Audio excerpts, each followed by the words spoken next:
Hello नमस्कार दोस्तों, कैसे आप लोग। आशा करते हैं आप लोग अच्छे होंगे। देखिए, झारखंड उत्पाद सिपाही, जिसको कि यहाँ पर जेएसएससी एक्साइज कांस्टेबल भी बोलते हैं, ठीक है, जेएसएससी एक्साइज कांस्टेबल, जिसका कि यहाँ पर दौड़ ले लिया गया था लेकिन अभी तक एग्जाम नहीं हुआ था। तो एग्जाम डेट को लेकर यहाँ पर बहुत ही बड़ी गुड न्यूज़ आप लोगों के लिए यहाँ पर निकल के आ गई है। यहाँ पर जितने भी बच्चे जितने भी यहाँ पर लड़के लड़की जितने भी यहाँ पर जेएसएससी एक्साइज कांस्टेबल का एग्जाम का वेट कर रहे थे, तो उन सभी के लिए यहाँ पर बहुत ही बड़ी गुड न्यूज़ निकल के आ गई है कि आपका जो जेएसएससी एक्साइज कांस्टेबल का जो एग्ज़ाम है उसका यहाँ पर एग्ज़ाम कब लिया जाएगा इन्होंने बता दिया है। एग्ज़ाम आपका ये नवंबर से दिसंबर के बीच में 100% ले लेंगे इसी साल, ठीक है, जेएसएससी एक्साइज कांस्टेबल का। और ये जो भर्ती है, ठीक है, इसमें जो पोस्ट निकाले गए हैं ये भी पोस्ट कुछ इंक्रीज़ करेंगे, ठीक है। जो पोस्ट है आपका 583 पोस्ट, इसको कुछ पोस्ट को ये लोग इंक्रीज़ करने वाले हैं। कारण ये है कि या तो ये लोग पोस्ट इंक्रीज़ कर देंगे या एक और न्यू वैकेंसी निकालेंगे। तो अगर न्यू वैकेंसी निकालेंगे तो उससे पहले पुराना वाला का एग्ज़ाम तो इन्हें लेना ही पड़ेगा, पुराना वाला एग्ज़ाम को क्लियर करना पड़ेगा। एक डाउट आया था, एक बच्चे ने कमेंट करके पूछा था कि इसकी जो सैलरी रहती है क्या सच में 19,900 सैलरी रहती है? इतने कम सैलरी में गुजारा करना पड़ता है? नहीं, इतनी कम सैलरी नहीं रहती है। उत्पाद सिपाही का जो आपका बेसिक पे होता है, ठीक है, यहाँ पर अगर बेसिक पे का बात करें तो वह आपका 19,900 रहता है, ठीक। और बेसिक पे के बाद यहाँ पर अगर देखें तो इसमें आपका डीए जुड़ जाएगा, जो कि आपका डियरनेस अलाउंस है, जो कि 19,900 का यहाँ पर आधा हो जाएगा। तो यहाँ पर मान के चलते हैं ना कि 8,000 डीए मान के चलते हैं, ठीक।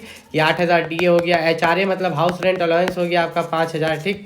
और ट्रैवल अलाउंस आपका यहाँ पर 2,000 जोड़ लेते हैं। तो अगर मोटा मोटी भी जोड़ेंगे तो यहाँ पर जोड़ लेते हैं इसको, ये 20,000, ठीक है। इन दोनों को अगर यहाँ पर जोड़ ले तो आपका यहाँ पर हो गया 30,000, 35,000। तो आपको स्टार्टिंग सैलरी जो होती है पहले महीने की, वो 35,000 रहती है, 35,000। तो यहाँ पर अगर हम लोग बात करें मेनली, देखिए इसका जो एग्ज़ाम है, तो अभी तो बस एग्ज़ाम बचा। अगर आप एग्ज़ाम निकाल लेते हैं तो आपका सिलेक्शन यहाँ पर हो जाएगा, ठीक है। लेकिन उससे पहले भी एक चीज़ बता देते हैं कि अगर आप यहाँ पर झारखंड में ओबीसी से बिलोंग करते हैं या एससी एसटी ईडब्ल्यूएस से बिलोंग करते हैं तो आपका जाति प्रमाण पत्र बना हुआ होना चाहिए।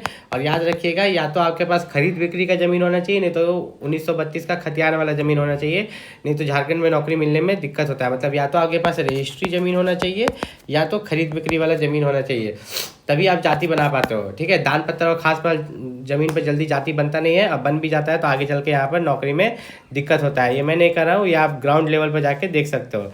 अब यहाँ पर अगर हम बात करें मेनली, ठीक है, मेनली अगर हम बात करें यहाँ पर एग्ज़ाम के बारे में कि यहाँ पर एग्ज़ाम में कट ऑफ क्या जाता है, ठीक है, और एग्ज़ाम को आप कैसे क्रैक कर सकते हो, तो मैं आपको यहाँ पर बता देता हूँ कि ये जो लिखित परीक्षा है इसके बारे में हम लोग डिटेल में भी जानने वाले हैं, क्योंकि यही लिखित परीक्षा की आप तैयारी कर रहे होंगे।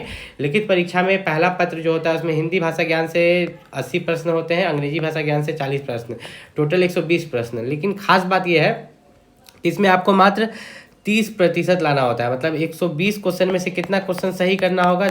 30%। मतलब कि आपको जो है यहाँ पर मात्र 36 क्वेश्चन सही करने पर आप पत्र 1 क्वालिफाई कर जाते हैं। पत्र 2 और पत्र 3 का जो मार्क्स है मेरिट में जुड़ता है। पत्र 2 आपका क्षेत्रीय जनजातीय भाषा ज्ञान है, जिसमें कि आपका हिंदी, अंग्रेजी, संस्कृत, उर्दू, संथाली, इन सब सब्जेक्ट में से के कोई एक सब्जेक्ट को चूज़ करके उस पर आपका एग्जाम कराया जाएगा, जिससे आपके 100 क्वेश्चन पूछे जाएंगे। पत्र 3 में आपके 120 क्वेश्चन रहते हैं, जिसमें कि आपका सामान्य अध्ययन से 40 प्रश्न, झारखंड राज्य का जीके जो है झारखंड जीके 50 प्रश्न, सामान्य विज्ञान 20 प्रश्न, सामान्य गणित 10 प्रश्न, 120 प्रश्न। तो यहाँ पर कट ऑफ कितना जाता है? तो यहाँ पर अगर हम लोग देखें थोड़ा सा ऊपर थोड़ा सा अगर आप ऊपर आइएगा तो यहाँ पर इन्होंने साफ साफ लिखा है कि लिखित परीक्षा में 3 पत्र होंगे, प्रत्येक पत्र की परीक्षा की अवधि 2 घंटा होगी। मतलब पत्र 1 के लिए 2 घंटा, पत्र 2 के लिए 2 घंटा, ठीक है। और हर एक क्वेश्चन के लिए 3 नंबर। तो पत्र 1 तो क्वालिफाइंग है, 36 क्वेश्चन सही करने पर हो जाएगा, ठीक है। पत्र 2 आपका जो है यहाँ पर पत्र 2 की बात करें तो यहाँ पर 100 क्वेश्चन आ रहे हैं, ठीक है। पत्र 3 में 120 क्वेश्चन, तो हम जोड़ लेते हैं 100 प्लस 120 कितना हो गया आपका यहाँ पर 220। और 220 क्वेश्चन हो गया जिसका कि मेरिट में मार्क्स जुटेगा, और एक क्वेश्चन का आपको 3 नंबर मिल रहा है। तो 220 गुना 3 कर दीजिए, तो 220 गुना 3 कर दिए तो 3 0 0 3 2 6 3 0 660 नंबर। तो ये जो 660 नंबर है, तो 660 नंबर में से कितना कट ऑफ जाएगा आपका? तो मैं आपको बता दूं, देखिए अगर आप यहाँ पर जनरल कैटेगरी में है तो 660 में से आपका 450 प्लस जाएगा। अगर आप ओबीसी से हैं तो 350 प्लस, अगर आप एससी एसटी से हैं तो आपका 220 प्लस कट ऑफ जाएगा। कारण झारखंड में यही होते आया है। अगर आप जनरल हैं तो 450 प्लस, या हो सके, ये मैं पिछले साल के हिसाब से बता रहा हूँ, हो सके इस साल आपका बढ़ के ये आपका यहाँ पर 500 प्लस हो जाए।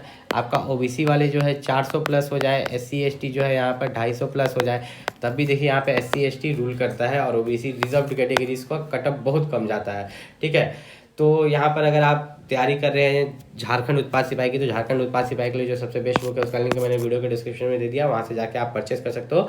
कोई भी दिक्कत हो नीचे कमेंट करके पूछ सकते हो। मिलते हैं अगले वीडियो में, तब तक